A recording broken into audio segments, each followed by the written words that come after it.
BC 15 News at 11 starts now. Now at 11, a truck crashes into a home in Green Bay. We'll take you to the scene.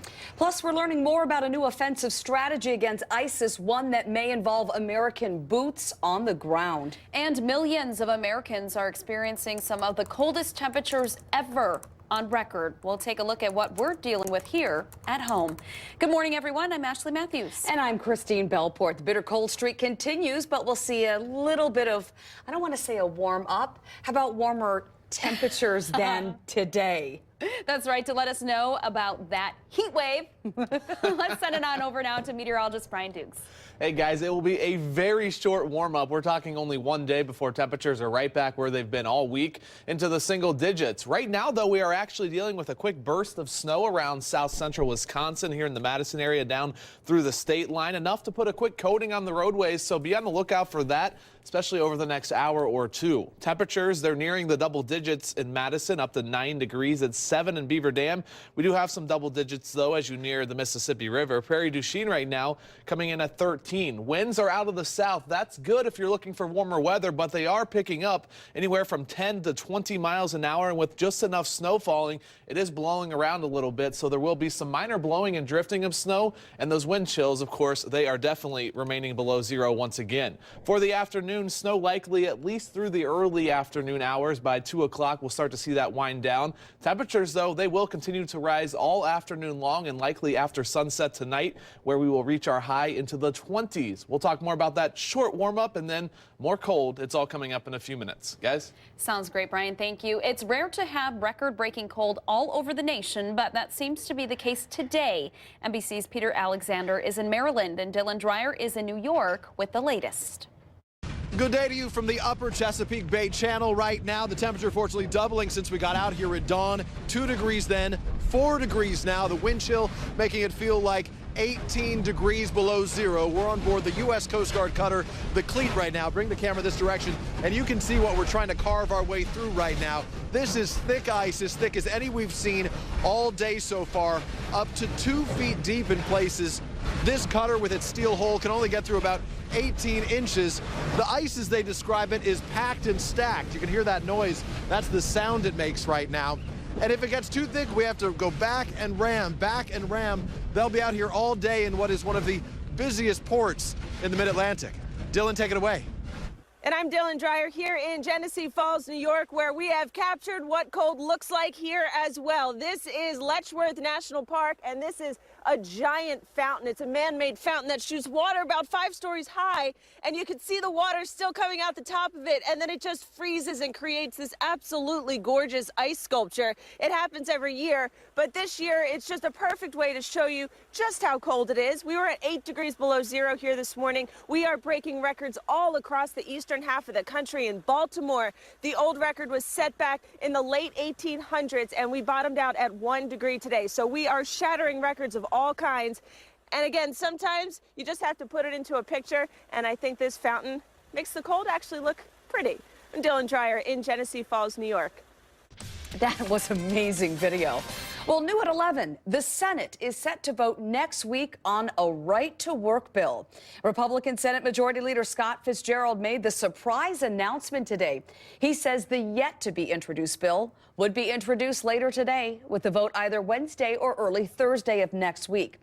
Under right-to-work, private sector workers would not be required to join unions or pay dues as a condition of employment. Russ Feingold is leaving the U.S. State Department, according to a report from the Huffington Post. There is speculation the former Democratic senator from Wisconsin will run for his old Senate seat in 2016. Feingold lost that seat to Republican Senator Ron Johnson in 2010. A Cottage Grove man has been arrested in connection with a crash that killed a McFarland teenager. This man, 23-year-old Joseph Job, reportedly supplied 16-year-old Joshua Kopp and other minors with alcohol the night of January 31st. Kopp got drunk and crashed into a tree later that night. He was pronounced dead at the scene. Job was arrested yesterday on a felony charge of causing death by providing alcohol to a minor. A construction worker has been taken to the hospital after a concrete wall fell on him. It happened just before 8 this morning at a site along John Nolan Drive in Madison. Officials say the worker was trapped under the concrete for a short time, but his coworkers got him out. No word on the extent of his injuries. A 34-year-old man has died after he crashed his pickup truck into a home in Green Bay. It happened around 1 this morning. Authorities say 2 people in a lower unit of the duplex were forced to leave the home and are now being assisted by the Red Cross. Anyway, to the story. A man who rents the upper unit says the pickup also hit a water line. What a mess for them, and we're so sorry about that victim. A 25-year-old Stoughton man has died after crashing his car into a tree. Authorities say they got a call from a passerby around 7 this morning, but they're not sure when the crash actually happened. Deputies believe the driver was driving in the town of Pleasant Springs when he drove through an intersection and then crashed into the tree head-on. The man's name has not been released. Around the nation, the Obama administration says it sent about 800,000 healthcare.gov customers the wrong tax information.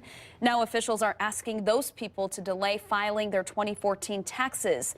The tax error comes on the heels of what President Obama had explained as a successful enrollment season with about 11.4 million people signed up. The error means that those 800,000 people may have to wait longer to get their tax refunds this year, and another 50,000 who already filed may have to resubmit their returns. A major military force against the ISIS militant group is said to be in the works in Iraq, and it could see American boots on the ground. NBC's Richard Engel reports from Istanbul. Senior U.S. military officials tell NBC News that there could, and quite soon, in fact, be a major military offensive against ISIS. In fact, military officials say that around 20,000 Iraqi troops and Kurdish Peshmerga fighters could be called into a battle to retake the city of Mosul, which is in northern Iraq, which has been held by ISIS since this summer. Mosul is the main ISIS stronghold in Iraq. This offensive would be an enormous undertaking, and according to U.S. military officials, it could also see American boots on the ground, perhaps a very small number of special operation forces involved in the battle, guiding Iraqi troops and Kurdish troops right on the front lines, which would be something that we haven't seen so far in this campaign against ISIS.